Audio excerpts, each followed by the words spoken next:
Okay, so good afternoon, everyone. I'm very happy to have you here. My name is Guillaume Jonquieres. I'm from France, from Paris. And to give you a little background, I grew up in France, which is very big diversity in France, right? And I grew up being a big fan of football, or soccer for Americans.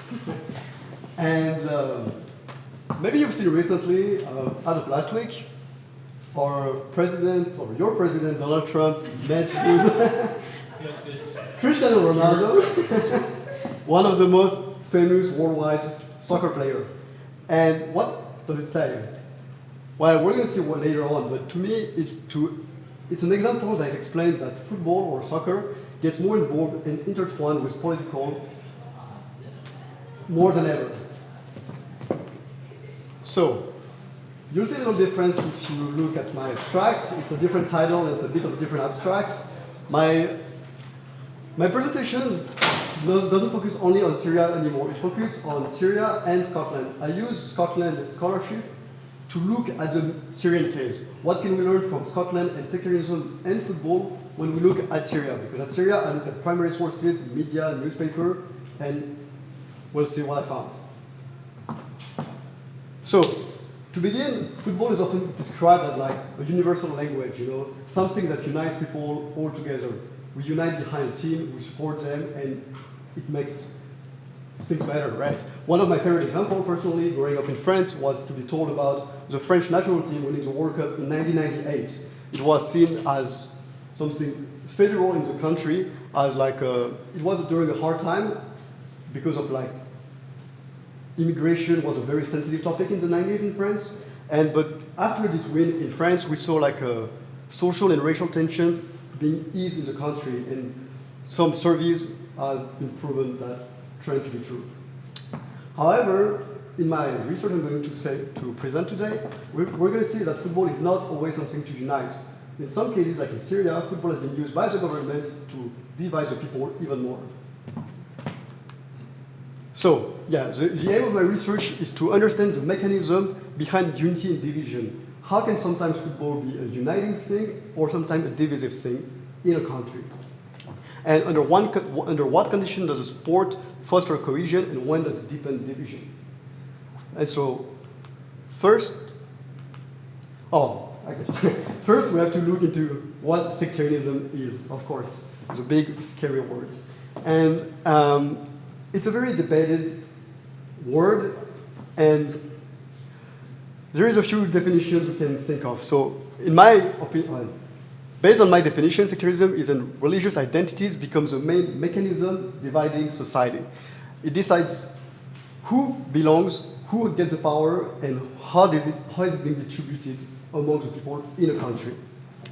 To my definition, I don't consider secularism being like full of an ancient hatred story, but there is some part of it.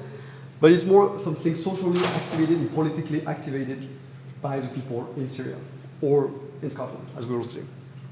And there is different scale of secularism. It can go from like simple rivalry, like a football game, you're going to display your colors and your flags and whatever, or it can be some discrimination in the country. Some people don't get access to some resources while people get them, and it can be for violence where people just start killing each other because of this difference. And why do I choose football? Well, as I stated before, I'm a fan of football, so it did help a lot. And also, football is the most popular sport worldwide. It's followed by millions of people, billions of people probably around the world, and it is also the most popular sport in Syria and in Scotland, which helped make a connection. Football carries identity. Football itself is not politically loaded, but it often carries identity, loyalty, and community symbols. When you watch a football game, you have a team, but why do you have that team? Because this team is from your town, it represents you. It's like something that carries a strong identity for everyone. And the second thing important to notify is that stadium act as a magnifier of social tensions. What I mean by that is, think of stadium as an arena. You have two sides fighting for winning, and it's this idea of us versus them. Who's going to win at the game at the end? My conclusion with why football, it becomes a proxy for bigger political or communal identities. Football reflects the broader society around. So, To begin, I need to talk a bit about Scotland and what I've done. So for Scotland, I've been looking at like the experts and the scholars, what they've been talking about sectarianism and Scotland. And it's important to do that because there is very little research on sectarianism, sports, and Syria. So I used Scotland to give to have a better understanding to look at the case of Syria. To talk a bit about Scotland, Scotland is a Protestant country. Since the 19th century, it was the official religion in the 19th century. And through the 19th and 20th century, we've seen a wave of immigration from Catholic Ireland to Scotland, especially because of the famine and all these kind of things that happened in Ireland. And during the 20th century and the Great Depression, it's been a very hard time for Scotland, and the Church of Scotland discriminated massively the Irish communities in Ireland, and they were targeted for like stealing the jobs and all these kind of things. You can blame a minority, and based on this historical fact, it's been like lasting until today. So, to talk a bit about the rivalries that happen in Scotland, we have the two main teams: the Rangers that represent like Scotland Unionist Protestant, and the Celtics in green that represent the Catholic minority. And what's important to understand about what's being talked about in Scotland, there is two main debates, two main sides for the scholars. One side will argue that sectarianism is non-existent anymore in Scotland, as like they will prove evidence of like inter-religious marriages or like lower statistic crimes than back in the 50s. And there is another group of scholars who argue that sectarianism is still very present in Scotland, but it's coming in more subtle form. It's not like, they don't fight in the streets just for no reason, but when it comes to football, they will hear like chants, displays, and flags, and sometimes violence. But what both groups can agree on is there is still symbols of sectarianism in Scotland, and the way the media frame this rivalry is sometimes something that makes the whole sectarianism discourse worse, as it's often described as like they're opposite sides, and they're not ever going to be united. It's always going to be the Rangers and the Celtics, the Protestants and the Catholics. So the Scottish government has been trying to tackle down this issue because they want to have a peaceful country. And so one of the main things they've done in 2012 was the Offensive Behavior at Football and Threatening Communication Act. It's a long name. But basically what it was trying to do, it was to target the sectarian display and to punish them. But the only issue with this law, it's very vague, like what is considered sectarian, like how do you target someone in the stadium for like waving a flag? And what's ended up happening is this law targeted mostly like young fans, like teenagers or early 20s, and working class. And these people ended up feeling targeted and not being able to express their own like expression. They felt like they couldn't express their freedom and their identity, and they ended up feeling targeted. What it says is that football is not the source of sectarianism most of the time, but it's an expression of it. And it's very important to understand, like, the football is going to reflect the society around themselves and sometimes amplify it. So, now that you get some better understanding of why I've been using Scotland, we'll look into Syria. So in Syria, I've been looking through primary sources like newspapers, social medias, comments, videos, and all that kind of stuff to dig myself and try to make some conclusions. Oh, and also, what's important to understand is that in Syria, the authoritarian government purposefully used football for their benefits, unlike Scotland.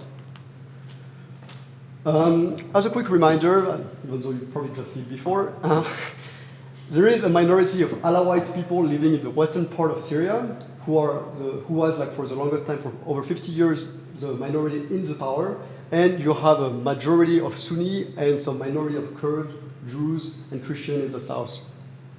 And since 2011, the country has been into a very violent civil war, which has fragmented territory and hardered the community belongings. And by doing so, it reinforces the idea that football clubs are more divided than ever. Like, our football club represents our community, and this football club is a different community, it's a different group, and they don't go together.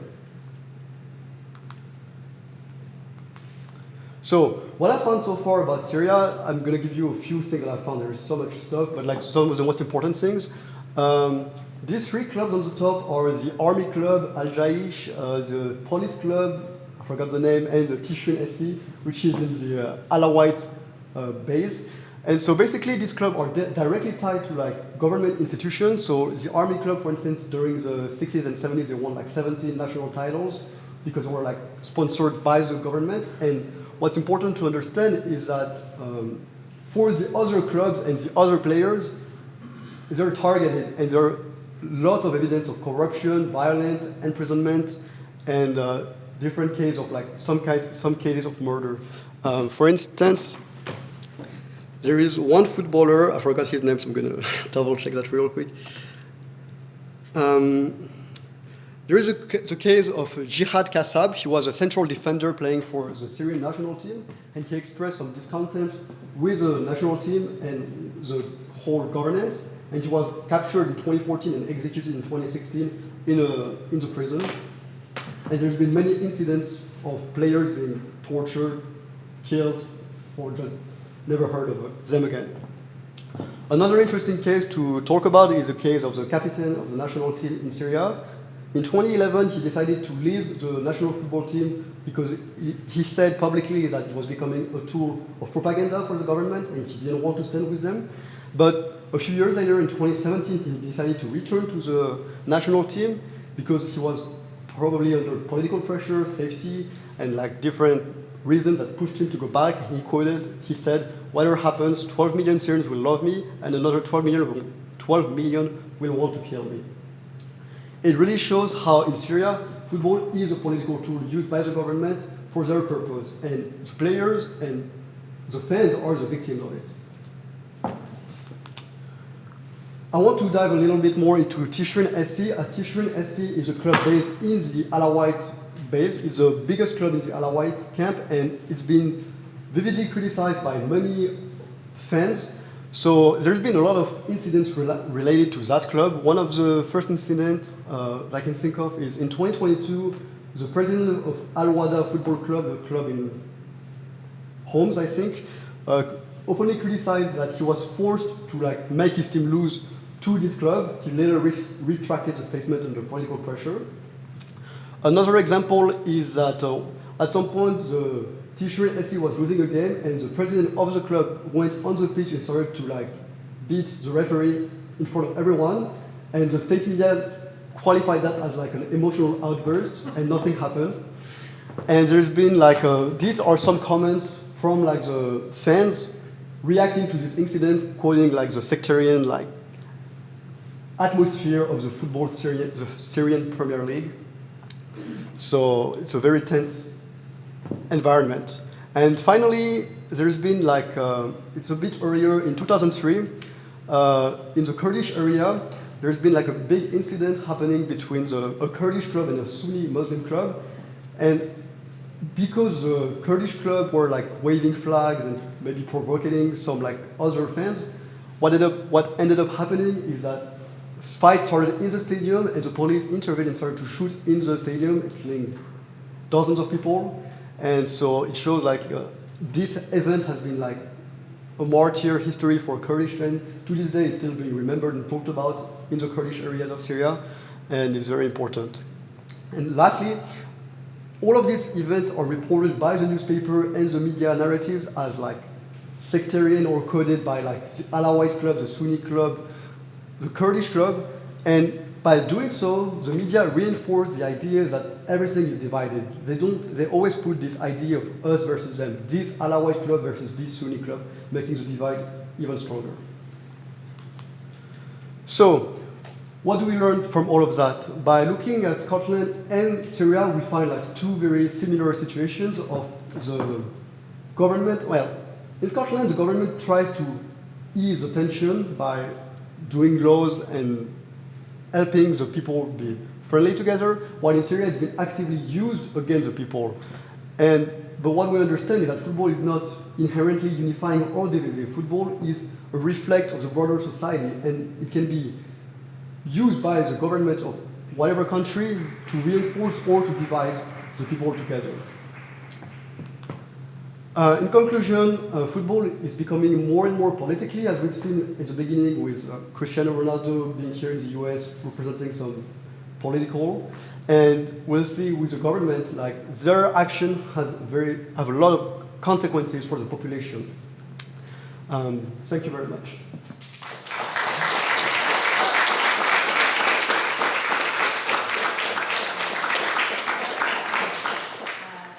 To hear two presentations in a row about popular culture as well. Like, so impressed that you guys shined your lens on that. I'd like to open it for questions and comments. I think this is really interesting research, and I really found it fascinating. My question is, I really like the idea of like your research about the intersection between like politics and sports, and particularly in the Syrian context. So going back to your main question.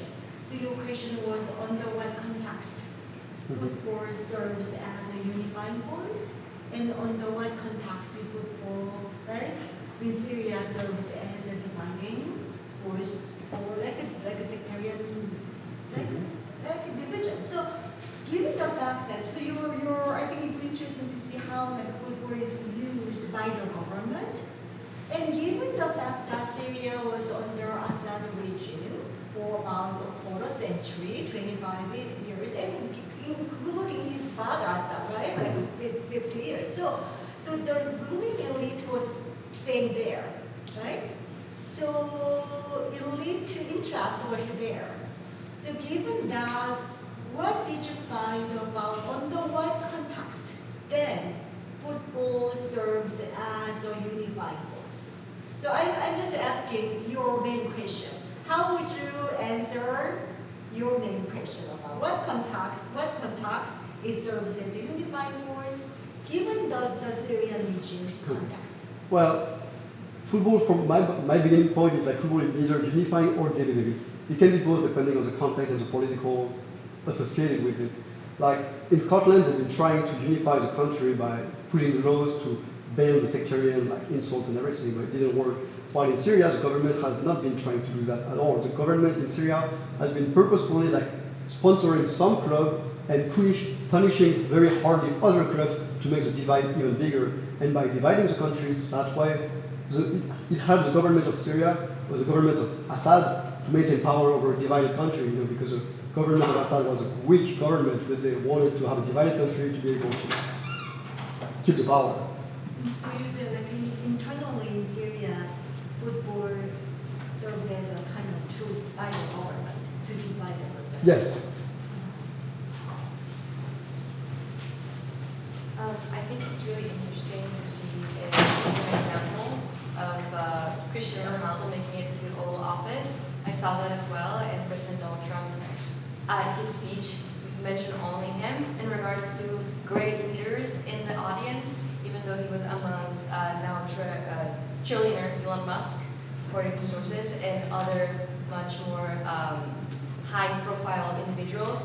I think that in regards to your research, I can see similarities between yours and previous presenter Zelly, that it's used as identity and football are so close together that when it can, that depending on the actors, whether they state actors or non-actors, will utilize it to push a specific agenda. In this regard, we still don't know where Ronaldo was at the Oval Office, but at the end of the day, it demonstrates the intertwining braid of like politics and football coming together when it's used to be more like a communal aspect of society. So I think it's kind of something to continue doing research on where this is going to proceed. So I think that both of your research and the previous presenter are very much intertwined with each other too. Thank you. Any questions, Sam? Yeah, so I thought your presentation was fascinating. So you talked about your sources. I was wondering if you could talk a little bit more about your methodology. Well, so at first I started only doing, so because if you look at my abstract here, it's only on like Syria, because at first I only focused on doing Syria research. I was like looking at primary sources, media, newspaper in Arabic, and trying to translate everything, and social media posts like Facebook and X to look at the comments. and I was trying to find like the patterns, right? And then when I pushed my research to a bit further to extend it to like comparing with another case with Scotland, I looked at Scotland's like scholars debate on, because there's a lot of like actually published paper on Scotland and secularism and football, while there is none on Syria, and I've been able to use these academic papers to give more depth to what I was actually comparing before with Syria. So by looking at like academic papers in Scotland and my findings in Syria, I kind of like put them together to come with my research.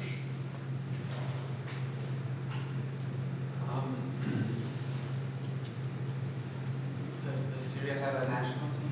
Yeah, they do. And how does that fit to your story? Well, recently it's changed because the government changed and there's a whole story about it. It's pretty interesting. But so basically, if I mainly focus on under Bashar al-Assad. So between 2000 and 2024, the team was used to like promote the power. And as I said before, some players were contesting this power, especially during the civil war. Before the civil war, it was accepted and they didn't really deny the issue. But once the civil war started to happen, and because most of the players in the Syrian national team in 2011 were Sunni players, and when they started to bomb their Sunni communities in Syria, a lot of them decided to quit or to just flee the country. But some of them stayed, some of them were killed, captured, and yeah. And nowadays, the Syrian national team has been rebranded. It's like they switched it from like being a red, because their colors was red, now it's green, and they try to rebuild a new identity on this team. Time for just one?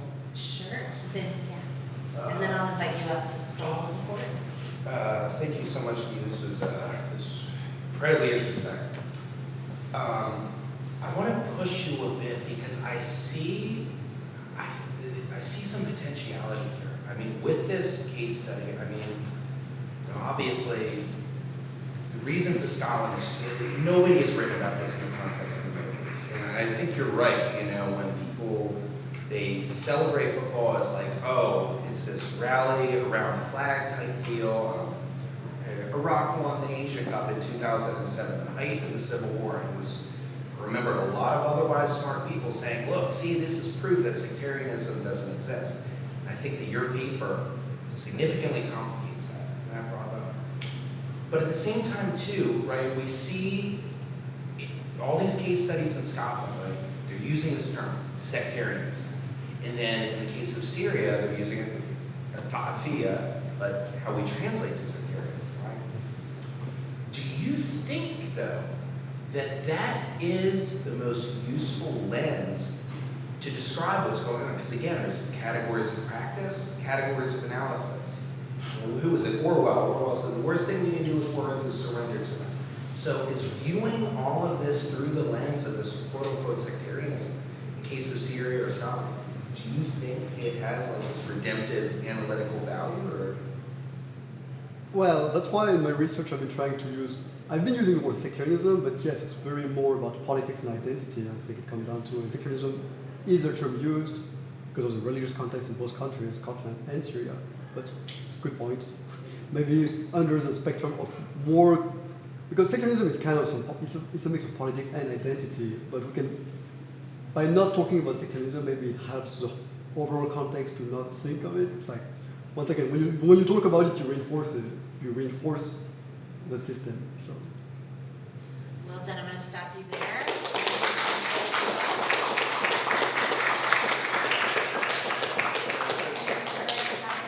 We will hood and stole Guillaume, and if anybody can take a picture, whoever. Congratulations. Great job. Great presentation. Amazing. And then we'll get one. Wait for Dr. McEwen. Thank you.